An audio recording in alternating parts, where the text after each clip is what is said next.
So in the beginning, God created everything, the heavens, the earth, and all living things. Genesis 1 through 8, right? And that is the 7-day period. Genesis 1 through 8 is the 7 days God created the heavens and the earth. God created animals, right? Etc.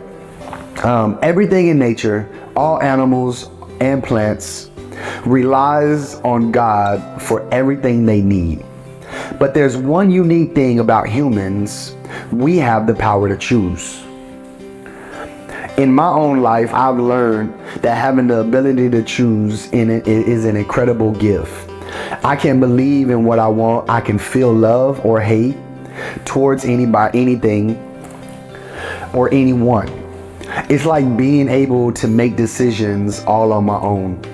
And what that means is like, for me, for instance, right, I always use my story. It's growing up without parents, growing up in the foster care system, growing up with my mom being addicted to dope, right, experiencing all this hurt and heartache. I can choose to live in that and let it make me hate people, not trust people, and say, you know what, if I can't even get love from my family, then who are you to come into my life and try to tell me to do this and that, whatever? That's my choice. I have a right to do that. Or I can choose to say, you know what? Yes, my family hurt me, but that doesn't mean I gotta hurt you. That doesn't mean that I gotta lash out on you. I have that choice. That's my choice to make, right? Even outside of the Bible, we see examples of people who have made big choices, big changes in their lives by making choices. Think about someone, think about someone who was addicted to drugs, but chose to quit and turn their life around. Think of somebody who's been to the penitentiary for making bad decisions, but decided one day to make a choice to change their life.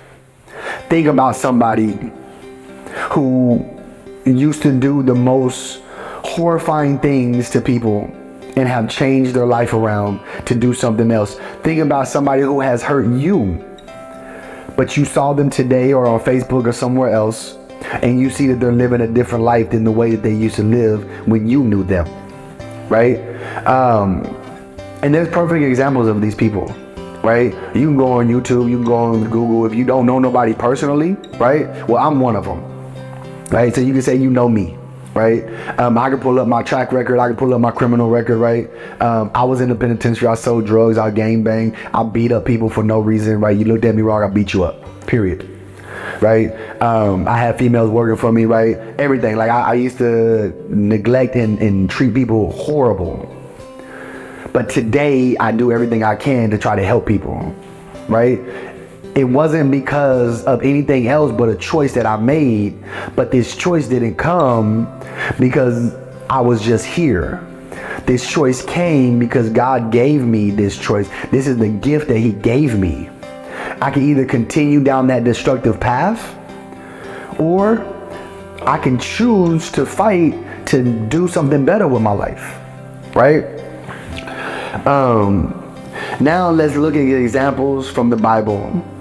There's a story of Job, who went through a lot of difficult times, but chose to stay faithful to God, even when everyone else told him to give up. And when Jesus called the 12 disciples, they had a choice to follow Him or not. Throughout the Bible, we see people making choices about what they believe and what they don't believe, right? So for instance, I know you're not very versed with the Bible, but Job is actually a chapter of the Bible about a specific person named Job, right? And what happened is that Job was considered the most faithful servant of God. Satan was roaming around like a roaring lion and said, hey, man, I done searched the world. There's nobody who's really faithful. God said, man, have you tried my servant Job? Right? Satan said, okay, well, cool. Well, I can't try your servant Job because you have your hand of protection over him. God said, man, you can do whatever you want to do, but you just can't take Job's life. Satan came in and caused all this strife, all this drama, all of this stuff, but yet Job stayed faithful, right? Took Job's family, took Job's money, took his wealth, right? Even ended up, and it wasn't God that did it, it was Satan, put boils all over his body. And everybody around him kept telling him, why don't you curse God? If God really loved you, why are you going through this? If God really loved you, why is he allowing you to do this? You are a faithful servant. You didn't do nothing wrong in your life. You have always served God. So if God is really real, if he's really faithful, if he's really good to you, why are all these bad things happening to you? Right? And this is the story of Job. This is the story of Job, right? And Job kept telling him, like, man, I know my God is faithful. Yes, these things are happening to me, yes, but it's not because of my lack of faith. It's not because my God doesn't love me, right? Because I know my God is faithful and my God will see me through. No matter what trials I go through, no matter what difficulties I face, God is going to see me through this. And Job stayed faithful. And then one day Job turned around and he said, man, God, man, why have you forsaken me? Why have you just left me bare? Why have you taken everything away from me? Do you not love me? Am I not your faithful servant? God answered back, like, man, who are you to question me? Do you know the numbers of hairs on your head? Do you know what is to come? Do you know what is the past? Was you there in the beginning of time? Who are you to question me? But just to answer your question, no, Job, I have not forsaken you. I have not given up on you. Right? And then what happened was that God did come back in, right, and restored everything tenfold. But at the same time, it was a test. Right? This Christian walk, this righteous walk isn't something that is easy that anybody can do. This isn't just, hey man, like, hey, I'm gonna start on this path and like nothing bad is gonna happen to me. Because humans, people are corrupt. People want money, right? They get greedy, they get spiteful, they get vengeance, right? People get hatred in their life, right? And they get this burning desire to want to lash back out, right? And to harm others the way that they was harmed. But that's a choice that they're making, right? Sometimes people wonder why there is so much evil in the world if God is in control. They wonder why there are so many murders and genocides going on right now. Why are innocent babies and children and women being murdered at the hands of evil people if God was really in control? But the truth is, God wants us to have the freedom to choose whether to follow and worship him or not. He loves us so much that he gave us the ability to decide for ourselves. God said, man, you know what? I love you so much, I'm not going to force you to love me. I want you to choose to love me. Because if you chose to love me, then that means it's pure love. It's authentic love. If I force you into loving me, then what I am doing is I'm not getting nothing that is genuine or pure. What I'm getting is something that is unpure, right? Like, man, you have to love me. I'm forcing you to love me. So what good can come from somebody forcing you to do anything? So if God forced us to love him, does he really love us? It's like some guy telling a woman, hey man, if you don't love me, I'm gonna beat you. Is that okay? Hey, if you don't love me, I'm gonna take your life. Is that okay? So if God really loved us and he forced us to love us, could we call that love? I don't even know if you're even real or not, right? But God is like, okay, fine, that's cool. You don't have to believe in me. You don't have to follow me if that's not your will. But I'm gonna stand right here anyways. And that way, because if you ever need me, I'm gonna make sure that you have me. Right? And that's the love of Christ. And that's why I say, man, the freedom of choice is the best, because I can say, you know what, God, man, I don't believe in you. I don't want nothing to do with you. Man, you ain't real, and I can go on about my path as I please. Right? But you know what God said? God said, okay, that's fine, my child. Go ahead and do that. But I'm going to stand right here by your side. And even though you don't believe in me, if you need me and you ain't even asked for me, I'm going to step in on your behalf. Now, I can't do it just all the time because there are certain things in order for me to be able to step in on your behalf. You have to invite me in. You have to be able to invite me into your space. You got to invite me into your life in order for me to really, truly work in your life. But despite that, I'm going to stand here. And anytime I am able to intervene, I'm going to intervene on your behalf. But I'm never going to leave you. I'm going to be right here. So choose what you want to choose. Do as you please.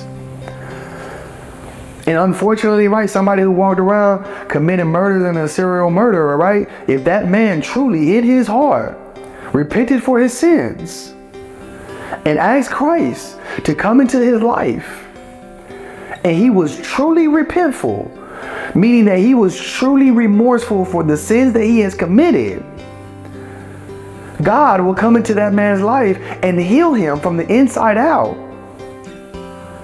And he will be forgiven. Right? And some people are like, well, that's wrong, right? What about all this stuff in the past? Okay, what about all the stuff in your past? But God died on the cross not to condemn us, but to free us. Right? Because God said, man, look, man, hey, y'all gonna make mistakes, bro. But I want to make sure that there was an ultimate sacrifice, that if y'all ever decided and you ever repented with your heart and your heart of hearts, and you are fully like, man, hey, man, I'm done, man. I just want, man, I just need you, Jesus. God said, man, I'm going to be there, man. I'm going to come in, right? Like, I don't know if y'all heard of the prodigal son, but the prodigal son, he left, took his father's inheritance. He left and squandered it. Came back to his father's house like, Father, man, I'm dirty, I'm poor, I'm broke. I took all my inheritance. I don't even deserve to eat at your table. I just want to go work in the stables. And the father saw the prodigal son walking up the road, and he ran to him. And he said, man, don't even worry about it, my child. I ain't even worried about that stuff. Money is just mere materialistic, right? It's just minor things, right? All the stuff that you took is just minor things. We can replace that. You are my child, right? And this is how God speaks to us. He's like, man, you are my child. You are the thing that I worry about the most. And when you're away from me, I worry about you. But when you come back home, I'm going to take care of you. Period. Right? And that's how that is the true nature and the love of God that he's trying to bestow upon us by giving us the freedom of choice. And so when people make bad decisions, or they're making these horrible decisions, right? That's choices that they're making, right? And you think God is just sitting back somewhere and they're like, oh man, oh go ahead, no, that's cool, woo woo. Go ahead, kill all the people, woo woo. Right? Oh man, you doing a good job, woo woo. Right? Heck no, man. God like, man, I can come down here, man. Solomon Gomorrah, man, just snap my finger, bro, and everything gonna be turned to dust. Period. But if he does that, then what about if one of those people decided to turn their life around? Because see, you can't reach somebody who's been in the streets if you ain't never been in the streets before. You can't reach somebody who gangbanged if you ain't never gangbanged before. You can't reach somebody that's homeless if you ain't never been homeless before. Right? Like so in my life growing up, I should have died. And if God didn't give me the ability to choose him, in the middle of my sin, I would have died and I would have been persecuted for life. I would have never had the ability or the joy or the satisfaction of doing good for people if he didn't allow me to choose. Because then that would have been my destiny. That would have just been the course of my life, and I would have been stuck to that.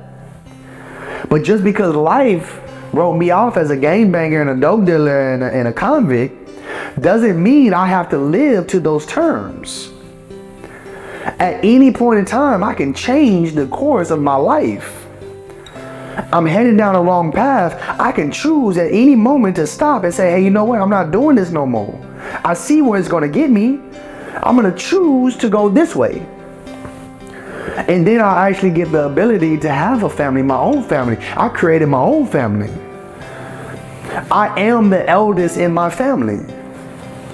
Not no grandmas or no grandpas or no uncles or nothing like that. When I sit at the dinner table, right, I am the oldest person at my table. Or the eldest person at my table, right? Because I'm breaking the generational curse. So when my kids have kids, right, they gonna come to grandpa's house during the holidays, and they gonna grow up with a family structure, and then their kids are gonna grow up with a family structure. Just because I didn't grow up with a family structure doesn't mean my next generation has to do the same thing. Just because I didn't have it doesn't mean that they don't have to have it. So what can I do now to make sure that their future is successful? Right? I chose to change. Right? Imagine if God stopped all the bad things from happening and only allowed good things. We would be like robots, just doing what we're programmed to do. We would just be walking where we was told to walk. We would talk to who we was told to talk to. And we would only say what we was told to say. We wouldn't have a choice in the interaction. We wouldn't have the ability to truly feel love, joy, peace, or happiness. Because in order to feel true happiness, you have to understand what sorrow feels like. In order to feel true joy, you have to understand what pain feels like. In order to be able to feel love, you must have had to have hatred in your heart at some point in time. These feelings, these opposite feelings, what they do is that they deprogram us, and they make us into a living organism that has the ability to choose and to be able to enjoy the beautiful things in life. Because without one, you can't have the other. So if all things are good and nothing was bad, can you really call that good if you don't have bad in the world to judge it by? So yes, we can choose to do good things, but unfortunately, we can also choose to do bad things and hurt others. It's like when somebody trusts you and makes the right choices without having to watch over you all the time. What I'm saying here is when somebody assigns you a task that you're supposed to be doing, and instead of them standing over your shoulder to make sure you're doing it properly, they're able to walk away, and you have a choice to do it the right way or the wrong way. You could do it a fast way and not do it properly, or you can do it the way you was taught and shown and do it right, but the choice is yours. The Bible is full of stories where people had to make choices. In Matthew 16:24 and 25, Jesus tells his disciples that if they want to be his disciples, they have to be willing to give up their own desires and follow him. What he was saying is that if you want to follow me, you can no longer live of the world, and you can no longer chase after the things that make you happy in the moment, but you will be glorified and satisfied for the things that you receive in your future. You will have to be able to experience discomfort right now in some of the things that you are going through in order to find comfort in your future, and the things that you are setting in place for yourself by the choices that you are making today can have a lasting outcome in your future. Whether that choice is good or bad, it doesn't even matter. All that matters is the ability to choose. And as you're choosing and as you're making decisions, you find out that you made a decision that was wrong and that is not working out for your life. And at that moment, once you find out, now you have the ability to re-alter that choice and go down a different path to be able to make right what was wrong. He says that if we try to save our own lives, we lose them. But if we're willing to give up our life for him, we'll find true life. What God is saying is that if we're willing to lay down our own life and put down our own selfish desires for money, women, cars, clothes, the finer things of life. If we're willing to let go of those things and we're willing to follow Christ, what Christ is saying is that he would give us something better than anything that this world can ever give us. And the only way to find out what that is you have to first be willing to give God a try. The power of choice is an amazing gift from God to give us the freedom to shape our beliefs. By being able to read books and read different things and have different conversations with different people, to be able to come up with how we believe and what we believe in and what we don't believe in. To make important decisions based on our lives, whether that's going to college, going to work, working a trade, not working a trade, not working at all, being homeless, being in the streets, it doesn't matter. The important decisions that we are able to make, God has given us the ability to be able to shape that through our life experiences and the people around us, to have conversations, meaningful conversations, peer conversations. And in these conversations and in these books and in these things that we are learning in life, what we find is that we are able to make important decisions and determine the course of our lives. We have the ability to determine the course of our life by the choices that we make. If we continue to hurt people and we continue to lash out and we continue to bring people down and make them feel bad, then the course of our life is going to be full of destruction, depression, sadness, and pain. If we choose to love and forgive and to honor people and to work towards helping others, then what we're going to get is a life full of peace, love, joy, and happiness. Now, granted, in the middle of any of these things, we're going to feel a little bit of both. Because again, without sadness, you can't feel happiness. Without pain, you can't feel joy. Without that feeling of hatred, you can't truly feel love. Let's appreciate and use this gift wisely as we navigate through life, knowing that we have the power to choose our own path. But not only do we have the power and the ability to choose our own path, but we also have the power and the ability to believe in Christ or not to believe in him, to follow him or not to follow him. The choice is ultimately yours. This is the true essence of the power of choice. This is the ability to choose. Every day that you wake up, everything that you do, this is a choice that we are making. These little bitty choices can alter our future, and it can change everything. We think that the little things don't matter, but they do. If we choose to do the little things right, then when bigger things come along and we get better responsibility, what we end up having is the ability to manage the greater things in life. Which is another parable that is in the Bible where it says that God gave these people, right, some coins, and when he left, this master came back like, hey, what did you do with my coins? Most of them said that they invested it and got more coin. One of them said, hey, I buried it because I was scared of you and I didn't want nothing to happen to it. He said, man, I am disappointed in you because you did not do anything with the gifts that I have given you. And because of that, I'm going to take the gift that I gave you and I'm going to give it to the other ones, and you can go on about your business.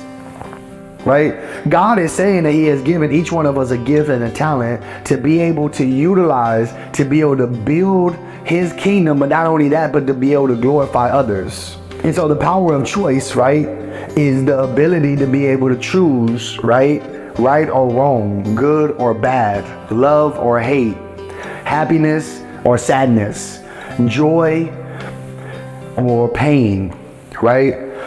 We don't necessarily get to choose our emotions. When somebody wrongs you, when they hurt you, right? They make you mad. That is a feeling that is happening inside. I do not have to choose to show my feelings outside.